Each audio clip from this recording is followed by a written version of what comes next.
And then next, they only buy stuff when they do that they can write off. So think about that. So let's say we get cash flow, you're not paying taxes on that money, and then you turn around and you go buy a vehicle. You're not going to buy a vehicle that isn't 6,000 pounds or whatever that is, so you can write that asset off because of the poundage matters. That's why you see these guys in like Rolls Royces and Bentleys and these big ass trucks and G Wagons. They're not buying that or Hummer. They're not buying it because they want that. They're buying it because it's a write off. The poundage matters. You don't buy a jet because you want a jet. You buy a jet one because it's a travel, it's a utility thing, it's a corporate jet. It's not your jet. It's your company's jet, and it's an asset of the company. And oh, by the way, you get to write it all off. That's what this big beautiful bill is about. Everybody's bringing. If he brings back 100% bonus depreciation, it's apartment buildings. It's going to be on jets and planes. All of that stuff matters. And oh, by the way, I didn't talk about that too. Like in your debt, you get to write off the interest payment on debt because that's how that game works, right? So even if you bought an asset, you have debt on that asset, all the interest that goes towards that debt, you also get the tax benefits and writing that off as well.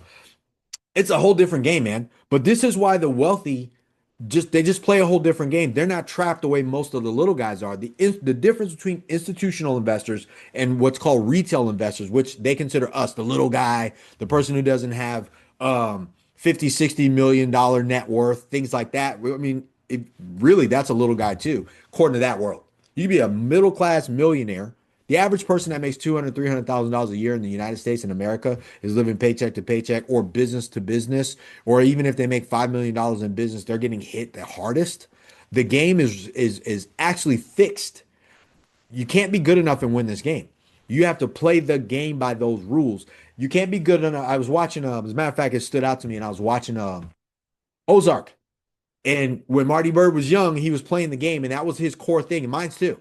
He was behind somebody playing a video game at the hospital. That kid, he was waiting for his turn. The kid was winning, and then he lost, and he dug in his pocket, put another quarter in, and he was telling his mom, he was like, "Mom, that kid, I get it. The game is fixed. You cannot win that game. That kid is perfect. The way that that guy played the game was perfect, and he still lost. He had to feed it more money. That means the only way to win this game is not about being good. It's not about being the best. You have to have enough money to keep playing. That's the only way to win.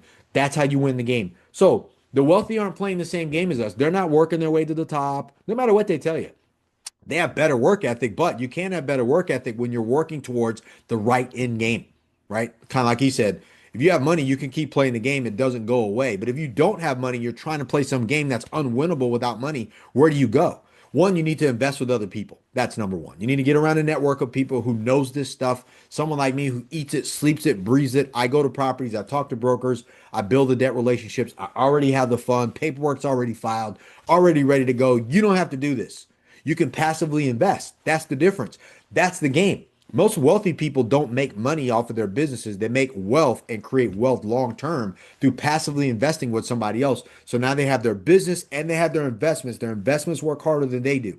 And then eventually their business works harder than they do. They exit their business, they have a bunch of money, dump it over here in another real estate opportunity, and then they play.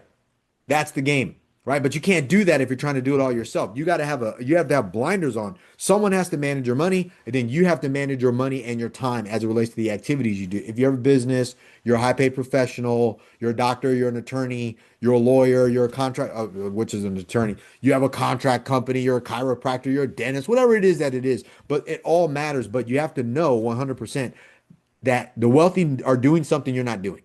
And if you want to become wealthy, you have to do what they do. And I just gave them to you. Number one, you got to play the tax game, the tax advantages. All of those things have to matter to you, which means you have to own assets. You have to invest in assets. You can't play the tax game with no assets. It just doesn't work like that.